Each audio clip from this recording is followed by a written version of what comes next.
Well, good morning, everybody, and welcome back to Suburban Homesteader WY in Arizona. This is Sandi. I love collaborations with other channels.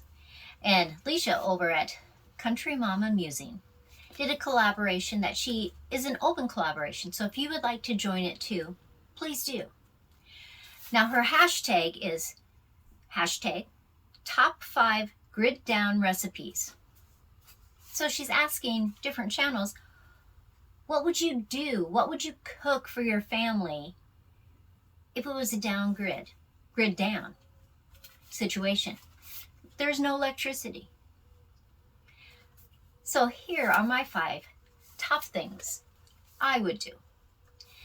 Now, when I first started thinking about that, I had to think, how could I cook without electricity? Because both places that we live, they're all electric. Now at both places I do have grills. We have what we call a Kelly kettle. It's kind of a version of a rocket stove so that I could cook.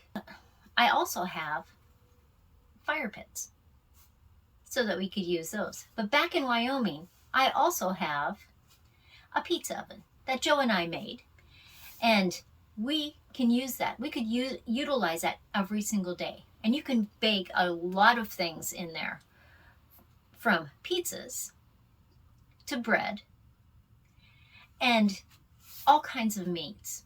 I have made apple pies in there because I have a cast iron apple pie pan.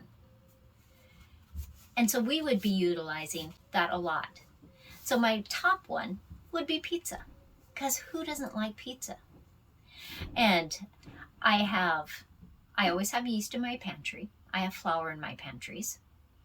And so I could mix up the pizza dough, and then you can put all kinds of stuff on there. What about all the vegetables in your gardens?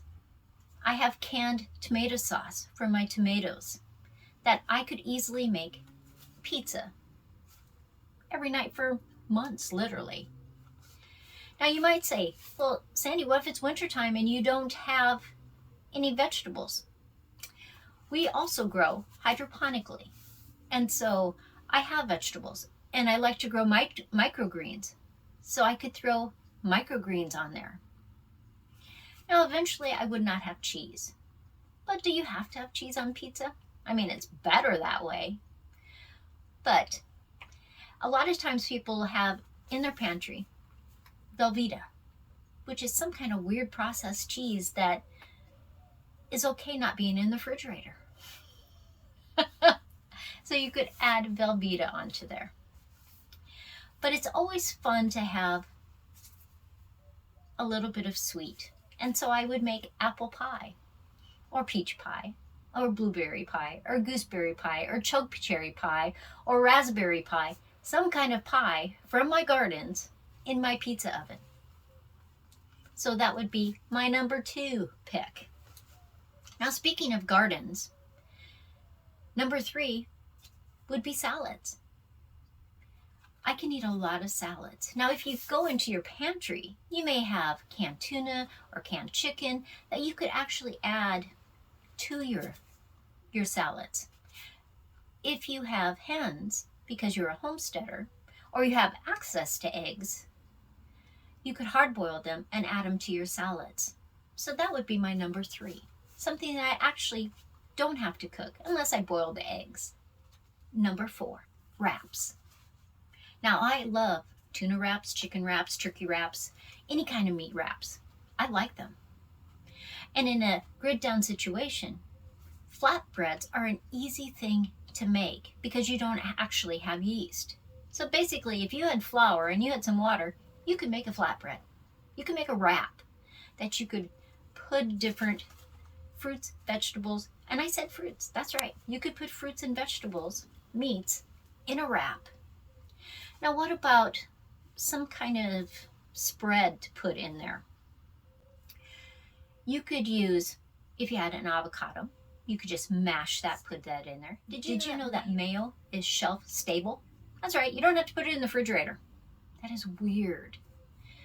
But mayonnaise is shelf stable. Even after you open it, it's shelf stable, which is really weird to me. Where salad dressings, once you open them, you need to put them in the refrigerator.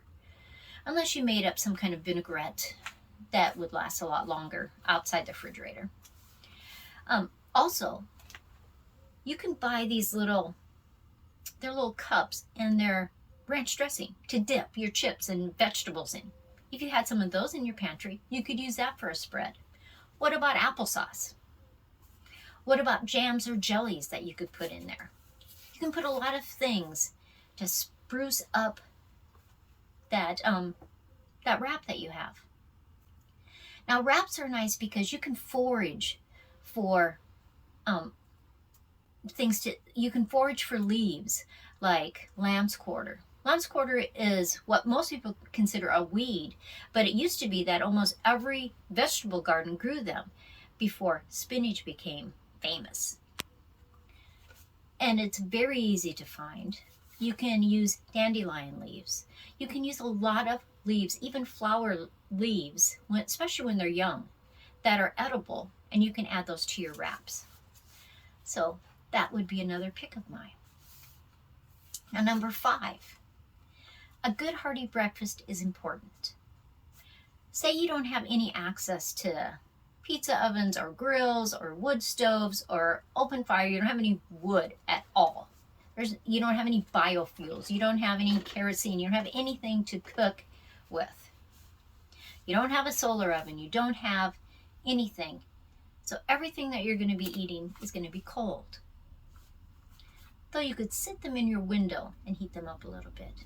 Did you know that you can make a tea light candle? But be careful with it. But an empty can with a tea light in it, and you put, say, an aluminum pie pan on top, it will heat your stuff up.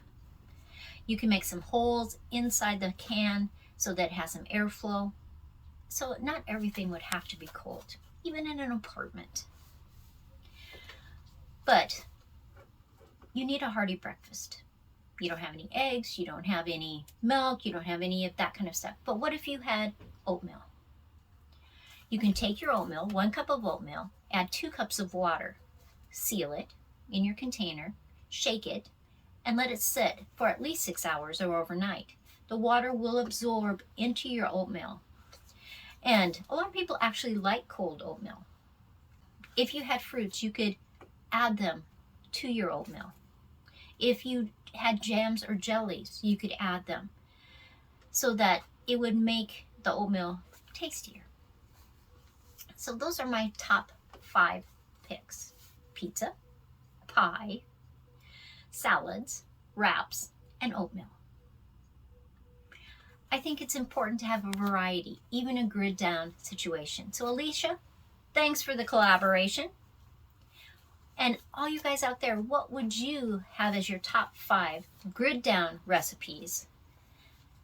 I'm going to give you a bonus. Now, you will either love or hate ramen noodles. I kind of go to the hate level on ramen noodles. But in a grid down situation, almost everybody, even if they don't really have a pantry, you got some ramen noodles in your cupboard. Say you don't have a heat source. Just like the oatmeal, you can put water over top of them and they will soak up the water. It does take a lot longer than when you're heating them, but it will soak it up. It always has its little packet, so it has some flavor. And then if you had anything that you wanted to add, maybe you had access to some meat, some vegetables, some spinach, anything that you have in your pantry, you could add to your ramen noodles. So that is my bonus. Everybody have a great day. Have a nice weekend, and I will see you next time.